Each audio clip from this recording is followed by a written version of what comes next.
This is my 1943 Frigidaire Refrigerator by General Motors. I've had it about a year now. It's in really nice condition. It still has the original porcelain finish.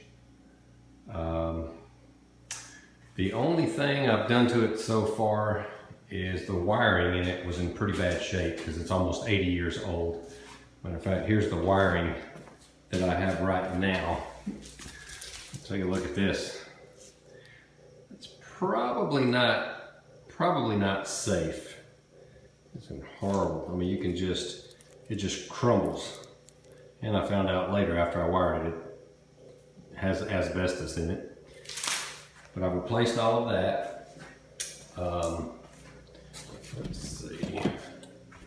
I mean, the inside of it is, like new condition.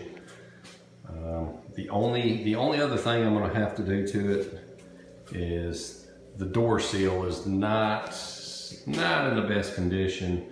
There is a company in Georgia that makes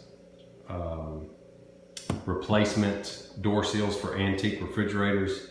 It's antiqueappliances.com.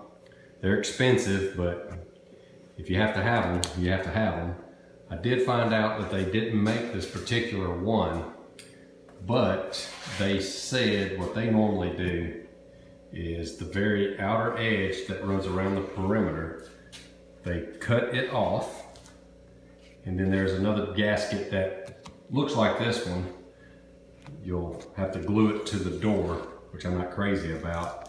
Then take some silicone and seal the two to the existing part of this rubber part. And there's some type of finish, they said renew something or another, that you can make all this look all like one piece. It makes it look nice and good and everything. But other than that, the only thing that's damaged wise is where somebody opened the freezer door, I guess, and somebody shut the door while this freezer door was open. But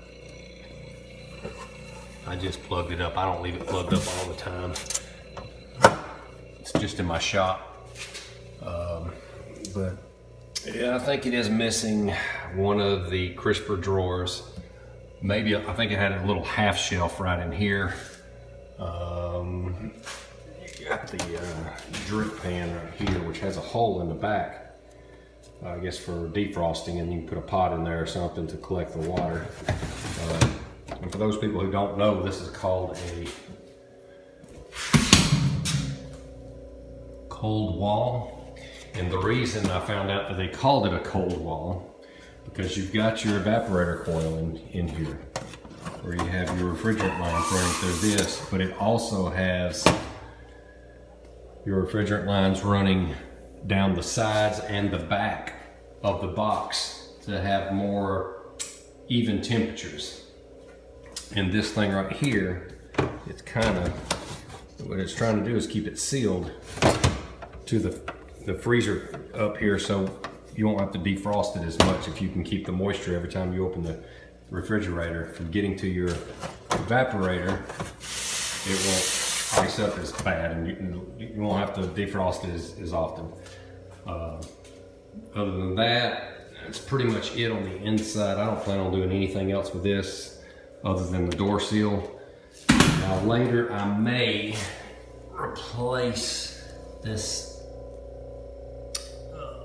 chrome piece at the bottom, have it refinished, just because it's not the best shape.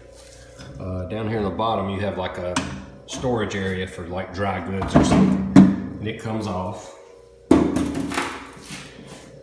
And there is the famous Meter Miser compressor by General Motors. This compressor only has 3 moving parts. In the center of the shaft has a groove drilled, scored into it, which allows, for oil pickup. It doesn't have an oil pump inside of it. That's probably one of the reasons fewer parts means, it'll last a lot longer. This thing's like almost 80 years old, and I imagine it's going to run for many more years. Here's this part right here, this is the compressor start relay. It starts the compressor. Once it starts the compressor, it comes out of circuit, but I've got it rewired, which the plug comes from, it's wired into this relay. This other wiring actually comes out of the relay, comes up through here.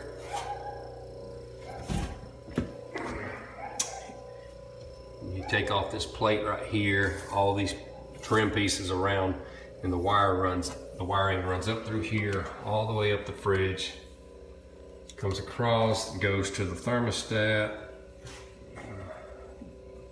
comes over here to the light switch, to the actual light, and back, and all the way down back to the blower relay box. But all in all, well, one thing I couldn't get to was the wiring going all the way around to the light bulb. So I did leave the wiring from right up here where it goes to going towards the back, and I'm hoping it wasn't disturbed enough to damage any of the insulation around it, because the only way you can get to it is you have to take all of these trim pieces off. And I want to say I think you'll have to pull this inner liner all the way out. And that was more than I wanted to deal with right now. I may come back to that later.